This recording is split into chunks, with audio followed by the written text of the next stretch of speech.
daltoniklar mashina haydab ketayotgan bo'lsa, ular svetoforni qaysi rangiga to'xtaydi?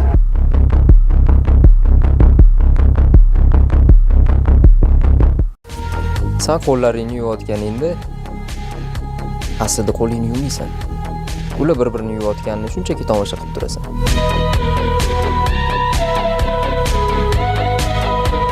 Bitta narsaga tushunmayman. Hamma qo'ylar butun umr bo'riyib ketishidan qo'rqib yashaydi. Lekin oxir-oqibat baribir uni cho'pon yeydi.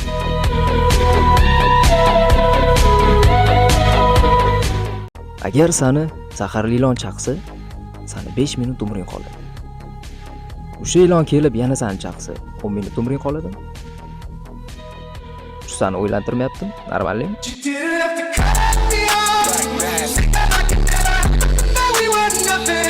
Agar sovun yerga tushib ketsa, shunda kirsovun bo'ladimi?